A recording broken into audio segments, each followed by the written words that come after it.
ವಿಧಾನ ಪರಿಷತ್ನ ಅಖಾಡದಲ್ಲಿ ಇವತ್ತು ಮತದಾನ ನಡೆದಿದೆ. 7 ಸ್ಥಾನಗಳಿಗೆ 8 ಮಂದಿ ಅಭ್ಯರ್ಥಿಗಳಿದ್ರು.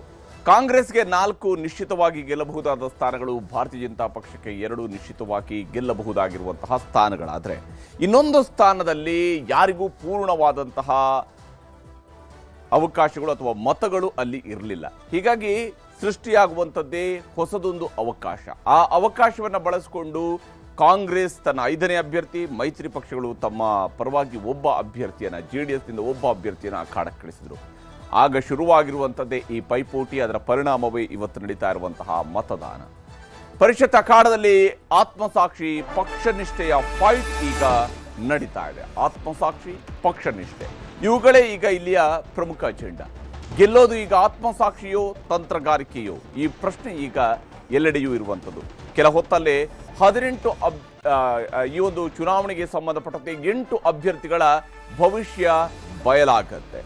ಇವತ್ತು 8 ಮಂದಿ ಅಭ್ಯರ್ಥಿಗಳಲ್ಲಿ ಯಾರೆಲ್ಲ ವಿಧಾನ ಪರಿಷತ್ತಿಗೆ ಆಯ್ಕೆ ಆಗ್ತಾರೆ, ಯಾರು ರಿಜೆಕ್ಟ್ ಆಗಿ ಮನೆಗೆ ಹೋಗ್ತಾರೆ ಅನ್ನುವಂಥದ್ದು ನಿರ್ಧಾರ ಆಗತ್ತೆ. 7 ಸ್ಥಾನಗಳಿಗೆ ನಡೀತಾ ಇರುವಂತಹ ಚುನಾವಣೆ, 8 ಮಂದಿ ಅಭ್ಯರ್ಥಿಗಳಿದ್ದಾರೆ. ಈ 8 ಅಭ್ಯರ್ಥಿಗಳ ಭವಿಷ್ಯ ಇವತ್ತು ನಿರ್ಧಾರ ಆಗುತ್ತೆ. ಹಿಂದೊಮ್ಮೆ ಹೀಗೂ ಆಗಿತ್ತು. ಅವತ್ತು ಕಾಂಗ್ರೆಸ್ಗೆ ಗೆಲ್ಲಬಹುದಾಗಿರುವಂಥ ಅವರ ಅಧಿಕೃತ ಅಭ್ಯರ್ಥಿ ಸೋತು ಒಬ್ಬ ಪಕ್ಷೇತರ ಅಭ್ಯರ್ಥಿ ಗೆಲುವನ್ನು ದಾಖಲಿಸಿಕೊಂಡಿದ್ರು. ಅವರು ಇವತ್ತು ಕಾಂಗ್ರೆಸ್ ಸರ್ಕಾರದಲ್ಲಿ ಮಂತ್ರಿಯಾಗಿರುವ ಭೈರತಿ ಸುರೇಶ್. ಹಾಗೆಯೇ ಈಗ ಕಾಂಗ್ರೆಸ್ ತನ್ನ ಅಧಿಕೃತ 4 ಅಭ್ಯರ್ಥಿಗಳ ಜೊತೆಗೆ 5ನೇ ಅಭ್ಯರ್ಥಿ ಹಾಕಿರುವುದರಿಂದಾಗಿ ಇಲ್ಲಿ ಯಾರು ಗೆಲ್ತಾರೆ, ಯಾರು ಸೋಲ್ತಾರೆ ಅನ್ನುವಂತಹ ಕುತೂಹಲ ಇದ್ದೇ ಇದೆ. ಆತ್ಮಸಾಕ್ಷಿ ವರ್ಸಸ್ ಪಕ್ಷನಿಷ್ಠೆ ಇಲ್ಲಿ ಬಹಳ ಜೋರಾಗಿ ನಡೆದಿರುವಂಥದ್ದು. ಆತ್ಮಸಾಕ್ಷಿಯ ಮತಗಳು ಇದು 1970ರ ದಶಕದಲ್ಲಿ ಬಳಕೆಯಾದಂತಹ ಪದ. ನಮ್ಮ ರಾಜಕಾರಣದಲ್ಲಿ ಯಾವಾಗೆಲ್ಲ ಅವಕಾಶಗಳನ್ನು ಅಥವಾ ಅಡ್ಡ ಮತದಾನವನ್ನು ಮಾಡಿಸೋದಕ್ಕೆ ಸಾಧ್ಯ ಆಗುತ್ತೆ, ಆಗೆಲ್ಲ ಈಗ ಈ ಒಂದು ಆತ್ಮಸಾಕ್ಷಿಯ ಮತಗಳು ಅನ್ನೋದರ ಮೂಲಕವಾಗಿ ಬಣ್ಣವನ್ನು ಕಟ್ಟುವ ಪ್ರಯತ್ನವನ್ನು ಮಾಡ್ತಾರೆ. ಇಲ್ಲಿ ಆತ್ಮಸಾಕ್ಷಿ ಮತ್ತು ಪಕ್ಷನಿಷ್ಠೆಯಲ್ಲಿ ಯಾರು ಗೆಲ್ಲೋದು ಅನ್ನುವಂತಹ ಪ್ರಶ್ನೆ ಇದ್ದೇ ಇದೆ, ಕುತೂಹಲ ಇದ್ದೇ ಇದೆ. ಮುಖ್ಯಮಂತ್ರಿಯವರು, ಮಾಜಿ ಮುಖ್ಯಮಂತ್ರಿಯವರು, ಆ ಕಡೆಯಿಂದ ಪ್ರತಿಪಕ್ಷ ನಾಯಕರು, BJPಯ ರಾಜ್ಯಾಧ್ಯಕ್ಷರು, ಹಾಗೆಯೇ ಉಚ್ಚಾಟಿತ ನಾಯಕರಾಗಿರ್ತಕ್ಕಂಥ ಯತ್ನಾಳ್ ಅವರು ಮತ್ತು ಎಲ್ಲಕ್ಕಿಂತ ಮೊದಲಿಗರಾಗಿ ಬಂದು ಮತ ಹಾಕಿರುವಂತಹ GT ದೇವೇಗೌಡರು, ಹೀಗೆ ಎಲ್ಲರನ್ನೂ ಕೂಡ ನಾವು ನೋಡ್ತಾ ಇದ್ವಿ ಹೇಗೆ ಮತದಾನಗಳಲ್ಲಿ ಭಾಗಿಯಾಗಿದ್ದಾರೆ ಅಂತೇಳಿ. ಪರಿಷತ್ನ 7 ಸ್ಥಾನಗಳಿಗೆ ಮತ ಪೆಟ್ಟಿಗೆಯಲ್ಲಿ ಈಗ 8 ಅಭ್ಯರ್ಥಿಗಳ ಭವಿಷ್ಯ ಭದ್ರವಾಗಿ ಕುಳಿತಿದೆ. ಅಲ್ಲಿ ಯಾರು ಗೆದ್ದು ಬರ್ತಾರೆ, ಸೋಲೋ ಒಬ್ಬ ಯಾರು? ಮೊದಲಿಗರಾಗಿ ಇವತ್ತು GT ದೇವೇಗೌಡರು ಮತದಾನವನ್ನು ಮಾಡಿದ್ದಾರೆ. ಕಡೆಯವರಾಗಿ ಬಂದು ಮತ ಹಾಕಿದಂಥವರು ಕಾಂಗ್ರೆಸ್ನ ಹಿರಿಯ ಶಾಸಕ ಬಸವರಾಜ ರಾಯರೆಡ್ಡಿ ಮತದಾನದಲ್ಲಿ ಭಾಗಿಯಾಗಿದ್ದಾರೆ. 222 ಮತಗಳು ಇಲ್ಲಿದ್ದಂಥದ್ದು. 222 ಶಾಸಕರು ಕೂಡ ಮತದಾನದಲ್ಲಿ ಭಾಗಿಯಾಗಿದ್ದಾರೆ. ಆಸ್ಪತ್ರೆಯಲ್ಲಿ ಅಡ್ಮಿಟ್ ಆಗಿದ್ದ ಇಕ್ಬಾಲ್ ಹುಸೇನ್ ಅವರು ಕೂಡ ಬಂದು ಮತ ಚಲಾವಣೆಯನ್ನು ಮಾಡಿದ್ದಾರೆ. ಕೆಲ ಹೊತ್ತಲ್ಲೇ ಫಲಿತಾಂಶ ಬರುತ್ತೆ. 5 ಗಂಟೆಯ ನಂತರ ಮತ ಎಣಿಕೆಯ ಪ್ರಕ್ರಿಯೆ ಶುರುವಾಗುತ್ತೆ. 5 ಗಂಟೆಯ ನಂತರ ಶುರುವಾಗುತ್ತೆ. ಕಾಂಗ್ರೆಸ್ನಿಂದ ಅಭ್ಯರ್ಥಿಗಳಿಗೆ ತಲಾ 28 ಮತಗಳ ಹಂಚಿಕೆಯನ್ನು ಮಾಡಲಾಗಿತ್ತು. ನೋಡಿ, ಕಾಂಗ್ರೆಸ್ಗೆ 28ಕ್ಕೆ 28 ಮತಗಳನ್ನು ಸರಿಯಾಗಿ ಹಾಕಿಸಿದ್ರೆ ಸಾಕು, ಅವ್ರಿಗೆ 5ಕ್ಕೆ 5 ಸ್ಥಾನಗಳನ್ನು ಗೆಲ್ಲೋದಕ್ಕೆ ಪೂರ್ಣ ಅವಕಾಶ ಇತ್ತು. ಯಾಕಂದರೆ ಇಬ್ಬರು BJPಯ ಉಚ್ಚಾಟಿತ ಶಾಸಕರು ಕೂಡ ಕಾಂಗ್ರೆಸ್ನವರ ಜೊತೆಗೇ ಇದ್ದರು ಮತ್ತು ಭಾರತೀಯ ಜನತಾ ಪಕ್ಷದವರು ಅವರನ್ನು ಸೌಜನ್ಯಕ್ಕೂ ಮಾತಾಡಿಸಿಲ್ಲ ಅಂತೇಳಿ ಆ ಶಾಸಕರು ಹೇಳ್ತಾ ಇದ್ರು. ಒಂದು ವೇಳೆ ಸೌಜನ್ಯಕ್ಕೆ ಕರೆ ಮಾಡಿದ್ರೆ ಇವರಾದರೂ ಕರೆ ಮಾಡಿದ್ರು ಅನ್ನೋ ಕಾರಣಕ್ಕೆ BJPಗೆ ಓಟ್ ಹಾಕ್ತಿದ್ರ ಗೊತ್ತಿಲ್ಲ. ಕಾಂಗ್ರೆಸ್ನಿಂದ ಅಭ್ಯರ್ಥಿಗಳಿಗೆ ತಲಾ 28 ಮತಗಳ ಹಂಚಿಕೆಯನ್ನು ಮಾಡಲಾಗಿತ್ತು. BJPಯಿಂದ ಅಭ್ಯರ್ಥಿಗಳಿಗೆ ತಲಾ 30 ಮತಗಳ ಹಂಚಿಕೆಯನ್ನು ಮಾಡಲಾಗಿದೆ. ಅಂದರೆ ತಮ್ಮ ಅಭ್ಯರ್ಥಿಯನ್ನು ಡಬಲ್ ಗ್ಯಾರಂಟಿಯೊಂದಿಗೆ ಗೆಲ್ಲಿಸಿ ಕಳಿಸುವಂಥದ್ದು BJPಯ ಸ್ಟ್ರಾಟಜಿ ಆಗಿತ್ತು. ಯಾವುದೇ ಆ ಕಡೆ ಈ ಕಡೆ ಮತಗಳು ಹೋಗೋದು ಬೇಡ, ಸುಮ್ಮನೆ ಯಾಕೆ ರಿಸ್ಕು, ನಾವು ಆರಾಮಾಗಿ ಗೆದ್ದುಬಿಡೋಣ, ನಮ್ಮ 2 ಸ್ಥಾನಗಳು ಗಟ್ಟಿಯಾಗಿದ್ದರೆ ಸಾಕು, ಉಳಿದವರ ಚಿಂತೆ ನಮಗೀಕೆ ಇಂದು ಅನ್ನುವಂಥ ರೀತಿಯಲ್ಲಿ ಅವರು ಮಾಡಿದ್ದಾರೆ. BJPಯಿಂದ ಅಭ್ಯರ್ಥಿಗಳಿಗೆ ತಲಾ 30 ಮತಗಳ ಹಂಚಿಕೆಯನ್ನು ಮಾಡಿದ್ದಾರೆ. ಅಲ್ಲಿಗೆ JDS ಪಾಲಾಗಬಹುದಾಗಿದ್ದಂತಹ 4 ಮತಗಳು BJPಗೆ ಶಿಫ್ಟ್ ಆಗಿದ್ದಾವೆ. BJPಯ ಉಳಿಕೆ 2 ಮೊದಲ ಪ್ರಾಶಸ್ತ್ಯ ಮತಗಳು ಮಾತ್ರ JDSಗೆ ಶಿಫ್ಟ್ ಆಗಿರುವಂಥದ್ದು. ಅವರ ಬಳಿಯಲ್ಲಿ 30 ಹಾಕಿದ ಮೇಲೆ ಉಳಿದಿದ್ದೇ 2 ಓಟು, ಆ 2 JDSಗೆ ಶಿಫ್ಟ್ ಆಗಿದೆ. ಅದರ ಜೊತೆಗೆ ಒಬ್ಬರು ಯತ್ನಾಳ್ರು ಮತ್ತೊಬ್ಬರು ಜನಾರ್ದನ್ ರೆಡ್ಡಿ ಅವರು, ಇವರ ಮತಗಳು ಕೂಡ ಬಹುಶಃ JDSಗೆ ಶಿಫ್ಟ್ ಆಗಿರಬಹುದು. ಬಿಜೆಪಿಯ ಎರಡನೇ ಪ್ರಾಶಸ್ತ್ಯದ 60 ಮತಗಳು JDSಗೆ ಅನ್ನುವಂಥದ್ದು. ಅದರಲ್ಲಿ ಜನಾರ್ದನ್ ರೆಡ್ಡಿ ಅವರು ಈಗ ಬಿಜೆಪಿಯ ಶಾಸಕರೇ ಆಗಿರ್ತಾರೆ. ಆದರೆ ಕಳೆದ ವಿಧಾನಸಭಾ ಚುನಾವಣೆಯಲ್ಲಿ ಅವ್ರು ಗೆದ್ದು ಬಂದಿರುವಂಥದ್ದು KRPP ಇಂದ ಆದ ಕಾರಣ ಅವ್ರನ್ನ ಪ್ರತ್ಯೇಕವಾಗಿ ಗುರುತಿಸಲಾಗುತ್ತೆ. ಬಿಜೆಪಿಯವರು ಅವ್ರಿಗೆ ಅಲಾಟ್ ಮಾಡಿರ್ಬೋದು. ಜನಾರ್ದನ್ ರೆಡ್ಡಿ ಅವರು ಭಾರತೀಯ ಜನತಾ ಪಕ್ಷದ ಅಭ್ಯರ್ಥಿಗೂ ಕೂಡ ಮತ ಹಾಕಿರ್ಬೋದು. ಯಾರೋ ಇಬ್ಬರ ಹತ್ರ ಮಾತ್ರ ಅವರು ಉಳಿದ 4 ಮತಗಳನ್ನು ಮಾತ್ರ ಅವರು ಬೇರೆಯವರ ಮೂಲಕವಾಗಿ ಮತ ಹಾಕಿದ್ದಾರೆ. ಬಿಜೆಪಿಯ ಎರಡನೇ ಪ್ರಾಶಸ್ತ್ಯದ 60 ಮತಗಳು JDSಗೆ ಶಿಫ್ಟ್ ಆಗಿದ್ದಾವೆ. ಆದರೆ ಅದರಿಂದಾಗಿ JDSಗೆ ಗೆಲ್ಲೋದಕ್ಕೆ ಆಗೋದು ಕಷ್ಟ ಇದೆ. JDSನ ಮತಗಳು ಎಷ್ಟು ಅನ್ನುವಂಥದ್ದು ಇನ್ನೂ ಕೂಡ ನಿಗೂಢವಾಗಿಯೇ ಉಳಿದಿದೆ. 18ಕ್ಕೆ 18 ವೋಟು JDSಗೆ ಬಿದ್ದಿದೆಯಾ? ಈಗ ಫಲಿತಾಂಶ ಎಣಿಕೆಯಲ್ಲಿ, ಮತ ಎಣಿಕೆಯ ಸಂದರ್ಭದಲ್ಲಿ ಫಲಿತಾಂಶ ಬರುವಾಗ ಇರುವ ಒಂದೇ ಕುತೂಹಲ ಏನು ಗೊತ್ತಾ? ಅದು JDSನ ಅಭ್ಯರ್ಥಿ ಎಷ್ಟು ಮತಗಳನ್ನು ಪಡ್ಕೊಂಡಿದ್ದಾರೆ ಅಂತೇಳಿ. ಅವರು ಕನಿಷ್ಠ 22 ಮತಗಳನ್ನು ಪಡ್ಕೊಳ್ಳೇಬೇಕು. 22ಕ್ಕಿಂತ ಕಡಿಮೆ ಓಟು ಅವ್ರಿಗೆ ಬಂದಿದೆ ಅಂತೇಳಿ ಆದರೆ ಅದು ಅಡ್ಡ ಮತದಾನದ ಪರಿಣಾಮ. ಇಲ್ಲಿ JDSನ ನಂಬರ್ ಗೇಮ್ಗೆ ಟ್ವಿಸ್ಟ್ ಕೊಟ್ಟಿದ್ದು GT ದೇವೇಗೌಡರು. GT ದೇವೇಗೌಡರು ಅಡ್ಡ ಮತದಾನ ಮಾಡಿದಾರಾ ಗೊತ್ತಿಲ್ಲ. ಆದರೆ GT ದೇವೇಗೌಡರು ಯಾವುದೇ ಬಣಗಳ ಜೊತೆಗೆ ಬರದೇನೆ ಏಕಾಂಗಿಯಾಗಿ ಬಂದು ಓಟ್ ಹಾಕಿ ಹೋಗಿದ್ದಾರೆ. ಸಿಂಗಲ್ ಆಗಿ ಬಂದು GT ದೇವೇಗೌಡರು ಮತ ಹಾಕಿ ಹೋಗಿದ್ದಾರೆ. ಎಲ್ರಿಗಿಂತ ಮೊದಲು ಬಂದು ಮತ ಹಾಕಿದ್ದಾರೆ. ಕಾರಣ ಅವರ ಪ್ರಕಾರ ಅವರಿಗೆ ಅನಾರೋಗ್ಯ ಇತ್ತು. ಹಾಗಾಗಿ ಅವರು ಒಬ್ಬರೇ ಬಂದಿದ್ದಾರೆ. ಚುನಾವಣಾ ಅಖಾಡದಲ್ಲಿ ಅಡ್ಡ ಮತದಾನದ ಫೈಟ್ ಕೂಡ ಈಗ ಜೋರಾಗಿ ನಡೀತಾ ಇದೆ. ಈ ವಿಧಾನ ಪರಿಷತ್ ಚುನಾವಣೆ ಅಥವಾ ರಾಜ್ಯಸಭಾ ಚುನಾವಣೆಗಳು ಬಹಳ ಕುತೂಹಲ ಮೂಡುವಂಥದ್ದು ಯಾವಾಗ ಅಂತ ಹೇಳಿದ್ರೆ, ಎಷ್ಟು ಕುದುರೆಗಳು ಈ ಕಡೆಯಿಂದ ಆ ಕಡೆಗೆ ಹಾರ್ತವೆ ಅಂತ. ಅಡ್ಡ ಮತದಾನ, ಕುದುರೆ ವ್ಯಾಪಾರ ಇವುಗಳು ಬಹಳ ಕಾಮನ್ ಆಗಿ ನಡೀತವೆ ಈ ಚುನಾವಣೆಗಳಲ್ಲಿ. ಚುನಾವಣಾ ಅಖಾಡದಲ್ಲಿ ಅಡ್ಡ ಮತದಾನದ ಫೈಟ್ ಈಗ ಜೋರಾಗಿ ಸಾಗ್ತಾ ಇದೆ. ವಿಶೇಷವಾಗಿ ಈ ವಿಚಾರದಲ್ಲಿ ಭಾರತೀಯ ಜನತಾ ಪಕ್ಷದ ನಾಯಕರುಗಳು ಏನು ಹೇಳಿದ್ದಾರೆ, ಮುಖ್ಯಮಂತ್ರಿಯವರು ಏನು ಹೇಳಿದ್ದಾರೆ ಅನ್ನೋದು ನಿಮ್ಗೆ ತೋರಿಸ್ತೀನಿ. ಅವಾಗ ಅವರು ಕಾಂಗ್ರೆಸ್ ಅಂದರೆ ಅಡ್ಡ ಮತದಾನನೇ, ಅದಕ್ಕೆ ಅವ್ರ ಅಡ್ಡೇನೆ ಹಂಗೆ, ನಾವೇನು ಮಾಡೋಕ್ಕಾಗಲ್ಲ. ನಾವು JDS ಗೆಲ್ಲಿ ಅಂತ ಆಸೆ ಪಡ್ತೀವಿ. ನಾವು ಕಾಂಗ್ರೆಸ್ನವ್ರು ಹೇಳ್ಕೊಳ್ತಾರೆ ಅಡ್ಡ ಮತದಾನದಿಂದ ನಾವು ಗೆದ್ದು ಬಿಡ್ತೀವಿ ಅಂತ. ಯಾವಾಗಲೂ ಅವರು ಅಡ್ಡದಾರಿ ತಾನೆ ಕಾಂಗ್ರೆಸ್ದು. ಅವರು ನೇರವಾದ ದಾರಿಯಲ್ಲಿ ಯಾವತ್ತೂ ಬರೋದಿಲ್ಲ, ಎಲ್ಲ ಅಡ್ಡದಾರಿ ಹಿಡದೆ ಅವ್ರು ಆಗ್ತಿರೋದು. ಅದರಿಂದಾಗಿ ನಮ್ಮ ತೊಂದರೆ ಏನಿಲ್ಲ, ನಮ್ಮ ಗೆಲುವನ್ನು ನಾವು ಪಡ್ಕೊಳ್ತೇವೆ. ನಾವು ಯಾವ ತಂತ್ರಗಾರಿಕೆನೂ ಮಾಡಿಲ್ಲ, ತಂತ್ರಗಾರಿಕೆ ಅವಶ್ಯಕತೆ ಇಲ್ಲ. ಎಲ್ಲರೂ ಪ್ರಜ್ಞಾವಂತರಿದ್ದಾರೆ, ಬುದ್ಧಿವಂತಿದ್ದಾರೆ, ಜನರ ಪ್ರತಿನಿಧಿಗಳಿದ್ದಾರೆ.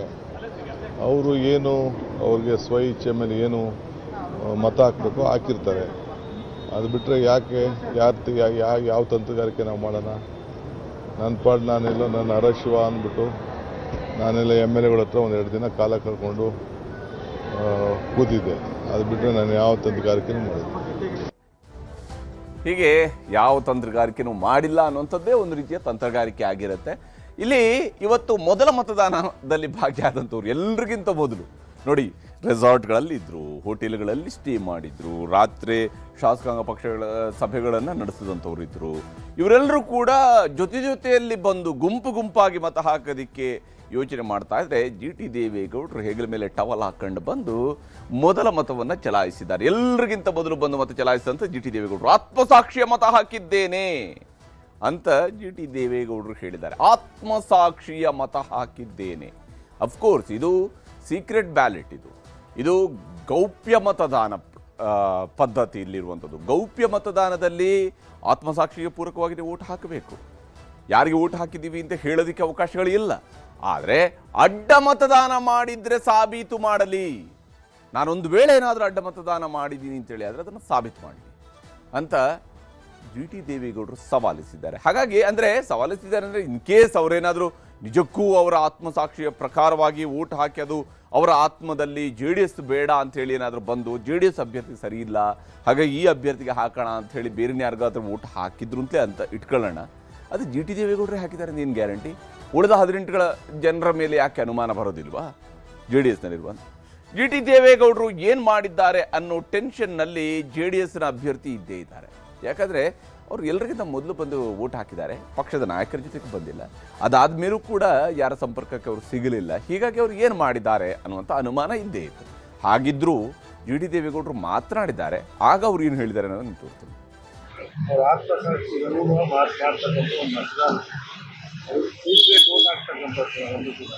ನಮ್ಮ ಆತ್ಮಸಾಕ್ಷಿ ಗೌರವವಾಗಿ ಮತ ಹಾಕಿದ್ದೀವಿ. ಗೋವಿಂದರಾಜು ಗೆಲ್ತಾರೆ. ಜೆಡಿಎಸ್ಗೆ ಅಷ್ಟೊಂದು ಸಂಖ್ಯಾಬಲ ಇಲ್ಲ ಗೊತ್ತಿದೆ.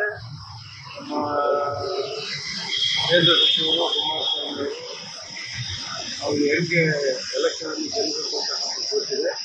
ಆದ್ದರಿಂದ ಗೋವಿಂದರಾಜು ಅವರು ಗೆಲ್ತಾರೆ. ಹೀಗೆ ತಮ್ಮ ಪಕ್ಷದ ಅಭ್ಯರ್ಥಿ ಗೆಲ್ತಾರೆ ಅನ್ನುವಂಥ ವಿಶ್ವಾಸವನ್ನು ಜಿ ಟಿ ದೇವೇಗೌಡರು ಹೇಳಿದ್ದಾರೆ. ಜಿ ಟಿ ದೇವೇಗೌಡರ ಪರವಾಗಿಯೂ ದಳಪತಿಗಳು ಮಾತನಾಡಿದ್ದಾರೆ, ದಳದ ಶಾಸಕರು ಮಾತನಾಡಿದ್ದಾರೆ. ತೋರಿಸ್ತೀನಿ. ನನ್ನ ಪ್ರಕಾರ ಆತ್ಮಸಾಕ್ಷಿ ಪ್ರಕಾರ 18 ಓಟು 18 ಕೂಡ JDSಗೆ ಬಿದ್ದಿದೆ. BJPಯ ಎಕ್ಸ್ಟ್ರಾ ವೋಟ್ಸ್ ಏನಿದೆ ಅದು ನಮ್ಮ ಪರವಾಗಿ ಬರ್ತದೆ. ನಾವು 24ರಿಂದ 25 ಓಟು ಫಸ್ಟ್ ಪ್ರಿಫರೆನ್ಸಲ್ಲಿ ಬರುವಂಥ ಸಾಧ್ಯತೆಗಳಿದೆ.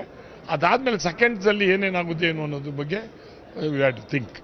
ನಮ್ಮ ಪಕ್ಷದ ವತಿಯಿಂದ ನಮ್ಮೆಲ್ಲ ವರಿಷ್ಠರು ಸಹ ಅವ್ರ ಜೊತೆ ಚರ್ಚೆ ಮಾಡಲಿಕ್ಕೆ ಮಾಡಿದ್ದಾರೆ. ಬಹುಶಃ ಅವರೇ ಹೇಳಿಕೆ ಕೊಟ್ಟಿದ ಮೇಲೆ ಪ್ರಶ್ನೆ ಏನು ಉದ್ಭವಿಸ್ತು ಅಂತ ಈಗ ನಾನು ಹೇಳ್ತಕ್ಕಂಥದ್ದಿಷ್ಟೇ, ಯಾವುದೇ ಗೊಂದಲ ಬೇಡ. ನಮ್ಮ ಪಕ್ಷದಲ್ಲಿ ಎಲ್ಲ 18 ಜನ ಒಗ್ಗಟ್ಟಾಗಿದ್ದೀವಿ. ಎಲ್ಲ 18 ಜನ ನಾವು JDS ಪಕ್ಷಕ್ಕೆ ಮತದಾನ ಮಾಡಿ. ಎಲ್ಲ ತಲೆ ಕೆಡಿಸ್ಕೊಳ್ಳೋದು ಬೇಡ. 2028ಕ್ಕೆ ನೋಡ ನಡೀರಿ. ನನಗೆ ಗೊತ್ತಿಲ್ಲ. ನಾನು ಏಕೆಂದ್ರೆ ತಡೀರಿ 2000 ಹಿಂದೆ ಲಾಸ್ಟ್ ಇಯರ್ ಏನು ನಡೀತು.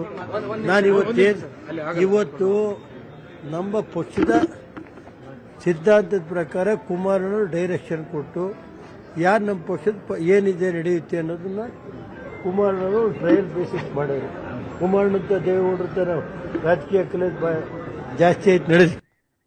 ಹಾಗೆ ನಡೀರಿ 2028ಕ್ಕೆ ನೋಡ್ಕೊಳ್ಳೋಣ ಅಂತ ಹೇಳಿಕೊಂಡು ರೇವಣ್ಣ ಅವರು ಹೇಳಿದ್ದಾರೆ. ರೇವಣ್ಣ ಅವರು 2028ಕ್ಕೆ ಹೋಗಿದ್ದಾರೆ, 26ರನ್ನ ಬಿಟ್ಬಿಟ್ಟಿದ್ದಾರೆ. ಅವರು GTD ಓಟು BJPಯ ಪ್ಲಾನ್ ಉಲ್ಟಾ ಮಾಡಿದೆ. GT ದೇವೇಗೌಡರು ಅಡ್ಡ ಮತದಾನ ಮಾಡಿದ್ದಾರೆ ಅನ್ನೋದ್ರ ಬಗ್ಗೆ ಇವತ್ತು ವಿಧಾನಸೌಧದ ಪಡಸಾಲೆಯಲ್ಲಂತೂ ಬಹಳ ಜೋರಾದಂತಹ ಚರ್ಚೆಗಳು ನಡೆದಿದ್ದಾವೆ. ಯಾಕಂದರೆ ಅವರು ಸಪ್ರೇಟ್ ಆಗಿ ಬಂದು ಓಟ್ ಹಾಕಿ ಹೋಗಿದ್ದಾರೆ.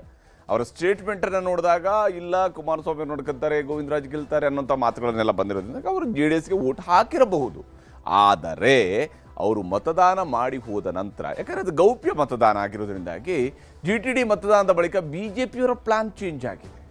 ನೋಡಿ, ಒಂದೇ ಒಂದು ಓಟಿಂದಾಗಿ ಇನ್ನೊಂದು ಸ್ಟ್ರಾಟಜಿನೇ ಬದಲಾಗಿ ಹೋಗಿದೆ. ಇಲ್ಲಿ ಹೇಗೆ ಮೊದಲು ತಮ್ಮ ಇಬ್ಬರು ಅಭ್ಯರ್ಥಿಗಳಿಗೆ ತಲಾ 29 ಓಟ್ಗಳನ್ನು ಹಾಕಿಸ್ಕೊಳ್ಬೇಕು ಅಂತೇಳಿ BJPಯವರು ಯೋಚನೆಯನ್ನು ಮಾಡ್ಕೊಂಡಿದ್ರು, ಪ್ಲಾನನ್ನು ಮಾಡ್ಕೊಂಡಿದ್ರು. 29 ಓಟನ್ನು ನಮ್ಮವ್ರಿಗೆ ಹಾಕಿಸ್ಕೊಳ್ಳೋದು, ಅಲ್ಲಿಗೆ 58 ಓಟ್ ಆಗುತ್ತೆ. ಉಳಿದ 4 ಓಟುಗಳು ಪ್ಲಸ್ 2 ಓಟು, ಒಟ್ಟು 6 ಓಟ್ಗಳು ಇವು ನೇರವಾಗಿ JDSಗೆ ಶಿಫ್ಟ್ ಆಗುತ್ತೆ. JDS 24 ಓಟು ಪಡ್ಕೊಳ್ಳುತ್ತೆ ಅಂತೇಳಿ.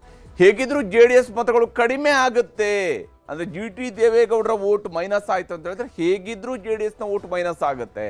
ಹೀಗಿರುವಾಗ 29ರ ಬದಲು 30 ಓಟ್ಗಳನ್ನೇ ನಮ್ಮ ಅಭ್ಯರ್ಥಿಗಳಿಗೆ ಹಾಕಿಸ್ಕೊಳ್ಳೋಣ.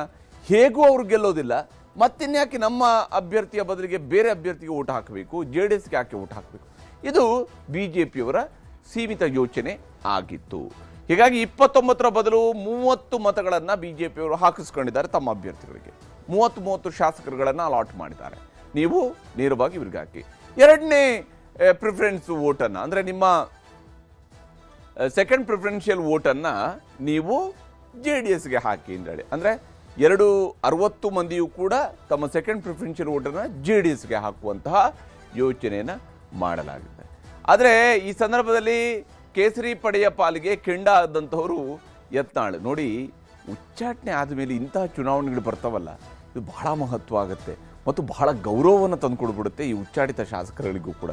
ಯಾಕಂದರೆ ಪಕ್ಷದಿಂದೇನೋ ಅವರು ಉಚ್ಚಾಟನೆ ಮಾಡಿರ್ಬೋದು, ಆದರೆ ಪಕ್ಷವನ್ನು ಗೆಲ್ಲಿಸಬೇಕಾದಂಥ ಸಂದರ್ಭ ಅಥವಾ ಪಕ್ಷದ ತಂತ್ರಗಾರಿಕೆ ಪೂರಕವಾಗಿರಬೇಕಾದ ಸಂದರ್ಭದಲ್ಲಿ ಅಂಥವರು ಕೂಡ ತಮ್ಮ ಜೊತೆಗಿದ್ದರೆ ಚೆನ್ನ ಅಂತ ಹೇಳಿ ಸರ್ಕಾರಗಳು ಅಥವಾ ಪಕ್ಷಗಳು ಯೋಚನೆ ಮಾಡ್ತವೆ.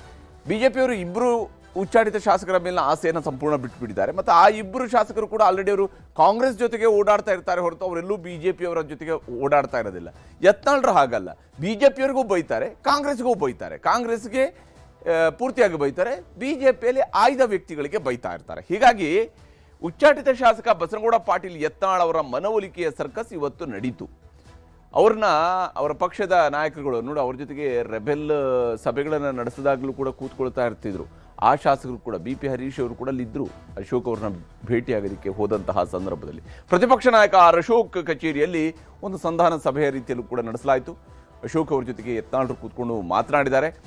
ಮೊದಲ ಪ್ರಾಶಸ್ತ್ಯದ ಮತವನ್ನು JDS ಅಭ್ಯರ್ಥಿಗೆ ಮತ ಹಾಕಿ ಅನ್ನುವಂತಹ ಒಂದು ವಿನಂತಿಯನ್ನು ಅಶೋಕ್ ಅವರು ಮಾಡ್ಕೊಂಡಿದ್ದಾರೆ. ಯತ್ನಾಳ್ರು ಅವರದೇ ದಾಟಿ ಅವರು ಆಲ್ರೆಡಿ ನಿರ್ಧರಿಸ್ಕೊಂಡಿದ್ರು, ಅವರು ಯಾರಿಗೂ ಓಟ್ ಹಾಕಬೇಕು ಅಂತ ಅವರೇ ತೀರ್ಮಾನಿಸಿ ಆಗಿದ್ದು. ಹಾಗಿದ್ರು ಎರಡನೇ ಪ್ರಾಶಸ್ತ್ಯ ಮತ ನೀವು ಬಿಜೆಪಿಗೆ ಹಾಕಿದರೆ ಸಾಕು, ಮೊದಲನೇ ಪ್ರಾಶಸ್ತ್ಯ ಮತವನ್ನು ನೀವು JDSಗೆ ಹಾಕಿ ಅನ್ನುವಂತಹ ವಿನಂತಿಯನ್ನು ಅವರ ಜೊತೆಗೆ ಮಾಡ್ಕೊಂಡಿದ್ದಾರೆ.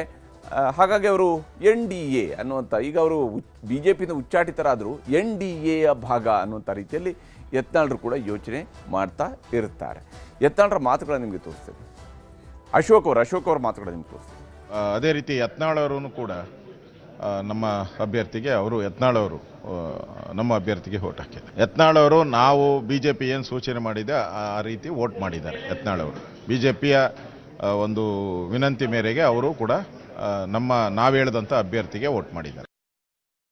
ಹೀಗೆ ಯತ್ನಾಳ್ರ ಮತ BJPಯವರು ನಿರ್ಧರಿಸಿದ್ದಾರೆ. ಯತ್ನಾಳ್ರು ಯಾರಿಗೆ ಊಟ ಹಾಕಬೇಕು ಅಂತ ಹೇಳಿ ಅದರ ಪ್ರಕಾರ ಅವರು ಮತ ಚಲಾವಣೆಯನ್ನು ಮಾಡಿದ್ದಾರೆ. ಉಳಿದ ಶಾಸಕರ ಮತಗಳನ್ನು ಹೇಗೆ ನಿರ್ಧರಿಸ್ತಾರೋ ಹಾಗೆ ಯತ್ನಾಳ್ರ ಮತವನ್ನು ಕೂಡ ನಿರ್ಧರಿಸ್ತಾರೆ. ಆದರೆ ಯತ್ನಾಳ್ ಅವರು ಒಂದು ಪತ್ರವನ್ನು ಬರೆದಿದ್ರು. ಬಸನಗೌಡ ಪಾಟೀಲ್ ಯತ್ನಾಳ ಅವರು ಬರೆದಿರುವಂತಹ ಪತ್ರ ಇದು. ನಾಯಕರ ಸೂಚನೆಯಂತೆ ಮತ ಹಾಕಿದ್ದೆ ಅಂತೇಳಿ ಯತ್ನಾಳ್ ಅವರು ಹೇಳಿದ್ದಾರೆ. ಮತ್ತು ಅವರು ಅದರಲ್ಲಿ ಹೇಳಿದ್ದಾರೆ, ನಾರ್ತ್ ಕರ್ನಾಟಕ ಮತ್ತು ಕಲ್ಯಾಣ ಕರ್ನಾಟಕ ಭಾಗದಲ್ಲಿ ಹೇಗೆ ನಮ್ಮ ಪಕ್ಷದ ಕಾರ್ಯಕರ್ತರು ಬಹಳ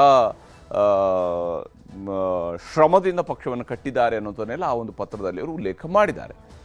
ಯತ್ನಾಳ್ ಹೇಳಿಕೆ ಹೈಕಮಾಂಡ್ಗೆ ಬರೆದ ಪತ್ರವೇ ಕಾಂಗ್ರೆಸ್ಗೆ ಇವತ್ತು ಅಸ್ತ್ರ ಆಗಿತ್ತು. ಯತ್ನಾಳ್ ಅವರ ವಿರುದ್ಧ ಅವರ ಮತವನ್ನು ನೀವು ಅಸಿಂಧುಗೊಳಿಸಬೇಕು ಅಂತೇಳಿ ದೂರನ್ನು ಕೊಟ್ಟಿದ್ರು. ಯತ್ನಾಳ್ರು ನಿನ್ನೆ BJP ರಾಷ್ಟ್ರೀಯ ಅಧ್ಯಕ್ಷರಿಗೆ ಒಂದು ಪತ್ರವನ್ನು ಬರೆದಿದ್ರು. ಅದರಲ್ಲಿ ಅವರು ತಮ್ಮ ಪಕ್ಷದ ಅಥವಾ ತಮ್ಮ ಹಿಂದಿನ ಪಕ್ಷದ, ಈಗ ಅವರು ಯಾವುದೇ ಪಕ್ಷ ಇಲ್ಲ, ತಮ್ಮ ಹಿಂದಿನ ಪಕ್ಷದ ಕಾರ್ಯಕರ್ತರ ಕೊಡುಗೆಗಳನ್ನು, ಅವರ ಶ್ರಮವನ್ನು, ಅವರ ತ್ಯಾಗವನ್ನು ಇವೆಲ್ಲವನ್ನು ಕೂಡ ವಿವರಿಸಿದರು.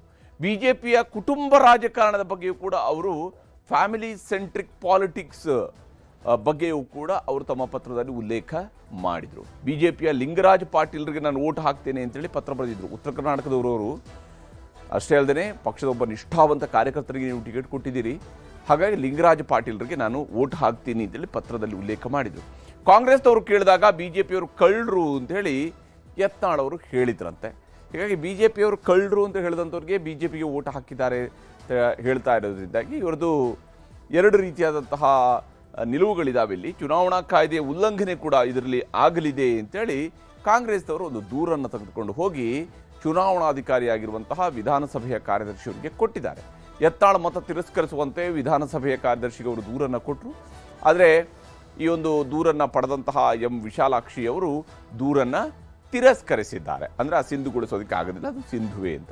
ಮತಗಟ್ಟೆ ಕೇಂದ್ರದಿಂದ ಹೊರಗೆ ಅವರು ಹೇಳಿದರೆ, ಮತಗಟ್ಟೆಯ ಕೇಂದ್ರದಿಂದ ಹೊರಗಡೆ ಅವರು ಹೇಳಿದರೆ ಉಲ್ಲಂಘನೆ ಆಗುವುದಿಲ್ಲ ಅನ್ನುವಂತಹ ಸ್ಪಷ್ಟನೆಯನ್ನು ನೀಡಲಾಗಿದೆ. ಹಾಗಾಗಿ ಅವರ ಮತವನ್ನು ಅಸಿಂಧುಗೊಳಿಸೋದಕ್ಕೆ ಆಗುವುದಿಲ್ಲ ಅಂತ ಹೇಳಿ ಸ್ಪಷ್ಟನೆಯನ್ನು ಕೊಡಲಾಗಿದೆ. ಹಾಗಾಗಿ ಅವ್ರದ್ದು ಕೂಡ ಕೌಂಟ್ಗೆ ಇರುತ್ತೆ. ವಿಚಾರದಲ್ಲಿ ಉಗ್ರಪ್ಪ ಅವರು ಮಾಡಿರ್ತಕ್ಕಂಥ ಆರೋಪಗಳು, ಯಾಕಂದರೆ ದೂರು ಕೊಟ್ಟಿರುವಂಥದ್ದು ಉಗ್ರಪ್ಪ ಅವರ ನೇತೃತ್ವದಲ್ಲಿ, ಉಗ್ರಪ್ಪ ಅವರು ಮಾಡಿರುವಂಥ ಆರೋಪಗಳು ಏನೇನು, ಯತ್ನಾಳ್ ಅವರು ಕೊಡ್ತಾ ಹೋಗಿರುವಂಥ ವಿವರಣೆಗಳು ಏನೇನು ಅನ್ನೋದನ್ನು ನಿಮ್ಗೆ ತೋರಿಸ್ತೀನಿ.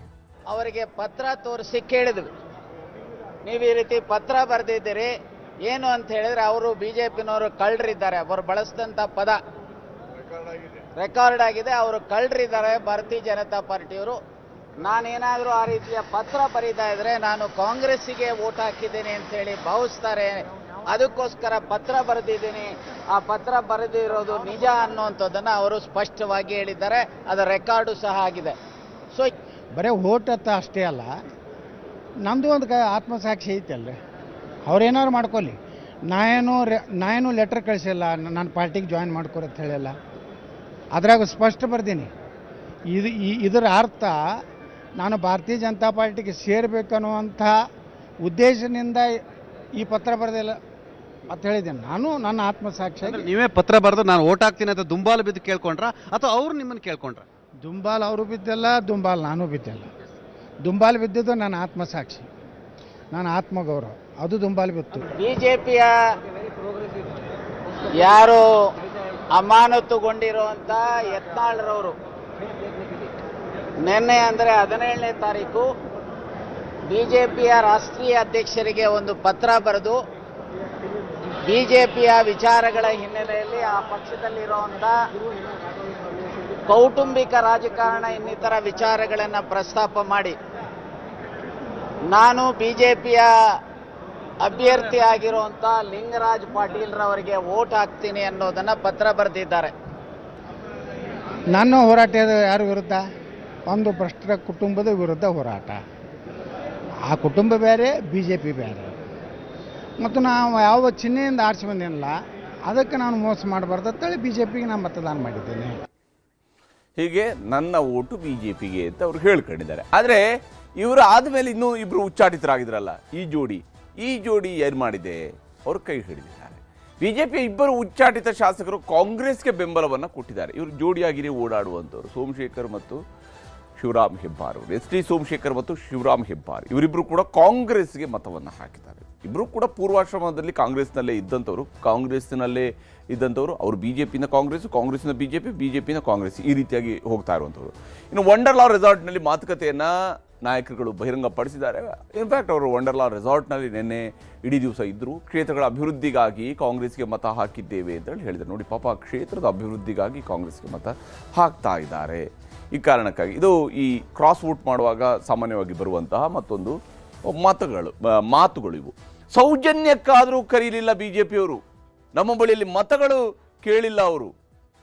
ಹಾಗಾಗಿ ಅವರು ನಮ್ಮ ವೋಟ್ಗೆ ಬೇಕಾದ್ರು ಒಂದು ಸೌಜನ್ಯಕ್ಕೂ ಕೂಡ ಕಾಲ್ ಮಾಡಿಲ್ಲ ಅಂತೇಳಿ ಸ್ಪಷ್ಟನೆಯನ್ನು ಕೊಟ್ಟಿದ್ದಾರೆ. ಆದರೆ ಇವರು ಆಲ್ರೆಡಿ ರೆಸಾರ್ಟ್ನಲ್ಲಿ ಓಡಾಡ್ತಿದ್ರು, ಅದು ಬೇರೆ ಮಾತು. ಸೌಜನ್ಯಕ್ಕೂ ಕೂಡ ಅವರು ಕೇಳಲಿಲ್ಲ ಅಂತೇಳಿ ಬೇಜಾರು ಮಾಡ್ಕೊಂಡಿದ್ದಾರೆ. ಹೀಗಾಗಿ ಅವರು ಕಾಂಗ್ರೆಸ್ಸನ್ನು ಹಿಡ್ಕೊಂಡಿದ್ದಾರೆ, ಕಾಂಗ್ರೆಸ್ಗೆ ವೋಟ್ ಹಾಕಿದ್ದಾರೆ ಅಂತೇಳಿ ಅವರು ಹೇಳ್ತಾ ಇದ್ದಾರೆ. ಅದನ್ನು ನಾವು ಒಪ್ಕೋಬೇಕಾಗುತ್ತೆ. ಇಬ್ಬರು ಶಾಸಕರುಗಳ ಮಾತು ನಿಮ್ಗೆ ತೋರಿಸ್ತೀನಿ. ನಾವು ಮತ್ತು ಸೋಮಶೇಖರ್ ಇಬ್ಬರೂ ಕೂಡ ನಮ್ಮ ಆತ್ಮಸಾಕ್ಷಿ ಮತದಾನ ಮಾಡಿದ್ದೇವೆ. ನಮಗೆ ಸೌಜನ್ಯಕ್ಕೂ BJP ಮತ ಹಾಕಿ ಅಂತ ಸೌಜನ್ಯಕ್ಕೂ ದೂರವಾಣಿಯಲ್ಲಿ ಕೂಡ ನಮ್ಮನ್ನು ಕೇಳಿಲ್ಲ. JDS ಅಂತೂ ನಮ್ಗೆ ಕೇಳ್ತಕ್ಕಂಥ ಪ್ರಮೇಯವೇ ಇಲ್ಲ. BJP ಯಾಕೆ ನಮಗೆ ಕೇಳಿಲ್ಲ ಅಂದರೆ BJPಗೆ JDS ಗೆಲ್ಲಬೇಕಾದ ಅವಶ್ಯಕತೆ ಇಲ್ಲ. BJP ಗೆಲ್ಲೋದು JDSಗೆ ಬೇಕಾಗಿಲ್ಲ. ಆ ಕಾರಣಕ್ಕಾಗಿ ನಮ್ಮ ಮತ ಕೇಳಿಲ್ಲ ಅಂತ ನಾವು ಅಂದುಕೊಂಡಿದ್ದೀವಿ. ಕಾಂಗ್ರೆಸ್ನ ಮುಖ್ಯಮಂತ್ರಿಗಳು, ಮಾಜಿ ಮುಖ್ಯಮಂತ್ರಿಗಳು, ಅಧ್ಯಕ್ಷರು, ಮುಖಂಡರೆಲ್ಲ ಸೇರಿ ನಮಗೆ ಮತದಾನ ಮಾಡಿ ನಿಮ್ಮ ಸಹಾಯ ಮಾಡ್ತೀವಿ, ನಿಮ್ಮ ಅಭಿವೃದ್ಧಿಗೆ ಸಹಾಯ ಮಾಡ್ತೀವಿ ಅಂತ ಹೇಳಿದ್ದಾರೆ. ನಿನ್ನೆ ಕರೆದಿದ್ದು, ಹೋಗಿದ್ವಿ, ಕೇಳ್ಕೊಂಡು ಬಂದಿದ್ದೀವಿ. ನಾವೇನು ರೆಸಾರ್ಟಲ್ಲಿ ಹೊಡೆದಿಲ್ಲ, ಶಾಸಕಾಂಗ ಸಭೆಯಲ್ಲಿ ಭಾಗವಹಿಸಿಲ್ಲ, ಕೇಳ್ಕೊಂಡು ಬಂದಿದ್ದೀವಿ. ಈಗ ನಾವು ಇಬ್ಬರೂ ಸೇರಿ ಬಂದಿದ್ದೀವಿ, ಆತ್ಮಸಾಕ್ಷಿ ಮತದಾನ ಮಾಡಿದ್ದೇವೆ. ಅವ್ರು ಭಾರತೀಯ ಜನತಾ ಪಕ್ಷದವರಲ್ಲಿ JDSನವರಲ್ಲಿ ನಮಗೆ ಆತ್ಮಸಾಕ್ಷಿ ಮತ ಹಾಕಿ ಅಂತ ಏನು ಕೇಳಲಿಲ್ಲ. ಮುಖ್ಯಮಂತ್ರಿಗಳು ನೆನ್ನೆ ಫೋನ್ ಮಾಡಿದ್ರು, ಎಲ್ಲಿಗೆ ಬರ್ಬೇಕು ಸರ್ ಅಂತ. ವಂಡರ್ಲದಲ್ಲಿದ್ದೀರಿ ಬರ್ರಿ ಅಂದರು. ಓದೋ ಕೇಳ್ದು ನಮ್ಮ ಅಭ್ಯರ್ಥಿಗೆ ಮತ ಹಾಕಿ ಅಂತಂದರು. ನಮ್ಮ ಕ್ಷೇತ್ರದ ಸಮಸ್ಯೆಗಳು 16 ಸಮಸ್ಯೆಗಳಿದೆ. 16 ಸಮಸ್ಯೆಗಳನ್ನು ತಾವು ಮುಂದಿನ ದಿವಸಗಳಲ್ಲಿ ಬಗೆಹರಿಸೋದಾದರೆ ನಾವು ನಿಮ್ಮ ಅಭ್ಯರ್ಥಿಗೆ ಮತ ಹಾಕ್ತೀನಿ ಅಂತ ನಾನು ಓಪನ್ನಾಗಿ ಹೇಳಿದ್ದೇನೆ. ಅವರು ಎಲ್ಲ ಸಮಸ್ಯೆಗಳಿಗೆ ನಾನು ಗಮನ ಕೊಡ್ತೀನಿ, ಮುಂದಿನ ದಿವಸಗಳಲ್ಲಿ ಕುಳಿತು ಮಾತನಾಡಿ ಬಗೆಹರಿಸ್ತೀನಿ ಅಂತ ಹೇಳಿದ್ದಾರೆ. ಅಲ್ಲಿಗೆ ಗೌಪ್ಯ ಮತದಾನದ ಗುಟ್ಟನ್ನು ಇವರುಗಳೇ ಬಯಲು ಮಾಡ್ಕೊಂಡಿದ್ದಾರೆ. ನಾವು ಯಾರಿಗೆ ಓಟ್ ಹಾಕಿದ್ದು ಅನ್ನೋದ್ರ ಬಗ್ಗೆ ಅವ್ರು ಹೇಳ್ಕೊಂಡಿದ್ದಾರೆ. ಇನ್ನು ಮೈತ್ರಿಯಲ್ಲಿ ಇದರಿಂದಾಗಿ ಈಗ ಬಿರುಕು ಮೂಡುವ ಲಕ್ಷಣಗಳು ಕೂಡ ಗೋಚರಿಸ್ತಾ ಇರುತ್ತೆ. ಯಾಕಂದರೆ ಈ ಪರಿಷತ್ ಚುನಾವಣೆ ಏನಿದೆ, ಇದು ಮೈತ್ರಿಯಲ್ಲೂ ಕೂಡ ಒಂದಿಷ್ಟು ಅಸಮಾಧಾನದ ಗಾಳಿಯನ್ನು ಬೀಸೋದಕ್ಕೆ ಕಾರಣ ಆಗುತ್ತೆ. ಇದು ಭಾಳ ದೊಡ್ಡದಾಗಿ ಬೆಳೆಯುತ್ತೆ ಅಂತೇಳಿ ಅಲ್ಲ, ಆದರೆ ಈ ವೈಮನಸ್ಸು ಶುರು ಆಗೋದಕ್ಕೆ ಒಂದು ಸಣ್ಣ ಸಣ್ಣ ಕಾರಣಗಳು ಬೇಕಾಗ್ತವೆ ನೋಡಿ. ಅಂಥದ್ರಲ್ಲಿ ಇದು ಒಂದು ಕಾರಣ ಆಗ್ಬೋದು. ಮತದಾನದ ವಿಚಾರದಲ್ಲಿ ದೋಸ್ತಿಯಲ್ಲಿ ಯಾವುದೇ ರೀತಿಯಿಂದ ಒಗ್ಗಟ್ಟು ಕಾಣಲೇ ಇಲ್ಲ. ಇವತ್ತು ವಿಧಾನಸೌಧದಲ್ಲಿ ನೋಡಿದಂಥವ್ರಿಗೆ ಇವರ ನಡುವೆ ಒಂದು ವಿಶ್ವಾಸ ಇದೆ. ಇವರಿಬ್ಬರು ದೋಸ್ತಿ ಪಕ್ಷಗಳವರು, ಇವರು ಪರಸ್ಪರ ಮೇಲೆ ಬಹಳ ನಂಬಿಕೆಯನ್ನು ಇಟ್ಕೊಂಡಿದ್ದಾರೆ, ಬಹಳ ವಿಶ್ವಾಸವನ್ನು ಇಟ್ಕೊಂಡಿದ್ದಾರೆ ಅನ್ನುವಂಥ ರೀತಿಯಲ್ಲಿ ಕಾಣಲಿಲ್ಲ. ಇಲ್ಲಿ JDS ನಿರೀಕ್ಷೆಯಂತೆ BJPಯವರು ಮತ ಹಾಕಿಲ್ಲ. ಇದು JDS ನಾಯಕರುಗಳ ಬೇಸರಕ್ಕೆ ಕಾರಣ ಆಗಿದೆ, ಅವರ ಅಸಮಾಧಾನಕ್ಕೆ ಕಾರಣ ಆಗಿದೆ, ಅವರ ನೋವಿಗೆ ಕಾರಣ ಆಗಿದೆ. ಮತದಾನದ ವೇಳೆ BJP ನಾಯಕರನ್ನು ಮಾತಾಡಿಸದೆ JDS ನಾಯಕರು ಹೊರಟು ಹೋಗಿದ್ದಾರೆ. BJPಯವ್ರನ್ನ ನೋಡಿ, BJPನ ಒಂದು 4 ವೋಟ್ ಆದರೂ ಇವ್ರಿಗೆ ಬಂದಿದೆ, ಆದರೆ ಅವ್ರನ್ನ ಸೌಜನ್ಯಕ್ಕೂ ಕೂಡ ಮಾತಾಡ್ಸೋದಕ್ಕೆ ಇವ್ರು ಹೋಗಿಲ್ಲ. ಯಾಕೆಂದರೆ ಆರ್ ಅಶೋಕ್ ಅವರ ಕೊಠಡಿಯತ್ತ JDS ಶಾಸಕರು ಸುಳಿಲೇ ಇಲ್ಲ. ಆರ್ ಅಶೋಕ್ ಅವರಲ್ಲೇ ಕೂತಿದ್ರು, ಪ್ರತಿಪಕ್ಷ ನಾಯಕ ಕಚೇರಿಯಲ್ಲಿ ಕೂತಿದ್ರು, ಆದರೆ ಅವರ ಹತ್ರ ಹೋಗಲಿಲ್ಲ. BJPಯಿಂದ 6 ಮತಗಳ ನಿರೀಕ್ಷೆಯನ್ನು ಮಿತ್ರ ಪಕ್ಷ JDS ಮಾಡಿತ್ತು. 6 ವೋಟ್ಗಳನ್ನು ಅವರು ನಿರೀಕ್ಷೆ ಮಾಡ್ಕೊಂಡಿದ್ರು. ಆದರೆ BJP ಅಧಿಕೃತವಾಗಿ ತನ್ನ ಎಲ್ಲ ಮತಗಳನ್ನು ಸೇರಿಸಿ ಅವರು ಕಳಿಸಿದ್ದು ಕೇವಲ 4 ಮತಗಳನ್ನು ಮಾತ್ರ, 4 ವೋಟನ್ನು ಮಾತ್ರ. ಇಲ್ಲಿ ಒಂದೊಂದು ವೋಟ್ ಕೂಡ ಬಹಳ ಮುಖ್ಯ ಆಯಿತು. ಒಂದು ವೇಳೆ ಗೆಲುವಿನ ಲೆಕ್ಕಾಚಾರ ಹಾಕಬಹುದು, ಒಂದೊಂದು ವೋಟ್ ಕೂಡ ಬಹಳ ಮುಖ್ಯ ಆಯಿತು. 6 ಮತಗಳ ಬದಲು 4 ಮತಗಳನ್ನು ಹಾಕಿಸಿರೋದಕ್ಕೆ JDSನವರು ಬೇಸರಗೊಂಡಿದ್ದಾರೆ. ಮತ್ತು ಇದೇ ಕಾರಣಕ್ಕಾಗಿ ಅಲ್ಲಿ ಒಂದು ಸೌಜನ್ಯದ ಭೇಟಿಯೂ ಕೂಡ ವಿಧಾನಸೌಧದಲ್ಲಿ ನಡೆದಿಲ್ಲ. ಇದು ವಿಧಾನ ಪರಿಷತ್ತಿನ ಚುನಾವಣೆಯ ಸಂದರ್ಭದಲ್ಲಿ ಕಂಡು ಬಂದಿರುವಂತಹ ದೃಶ್ಯಗಳಾದರೆ ಇದೇನು ಫಲಿತಾಂಶ ಹೊರ ಬರುತ್ತೆ, ಎಕ್ಸಾಕ್ಟಾಗಿ ಅಡ್ಡ ಮತದಾನ ಆಗಿದೆಯಾ ಆಗಿಲ್ವಾ, ಈ ಪರೀಕ್ಷೆಯನ್ನು ಯಾರು ಗೆದ್ದಿದ್ದಾರೆ, ಹೇಗೆ ಗೆದ್ದಿದ್ದಾರೆ, ಯಾವ ಸ್ವರೂಪದಲ್ಲಿ ಗೆದ್ದಿದ್ದಾರೆ, ಇವೆಲ್ಲವೂ ಕೂಡ ಒಂದು ಸ್ವಲ್ಪ ಹೊತ್ತಿನಲ್ಲಿ ಗೊತ್ತಾಗುತ್ತೆ.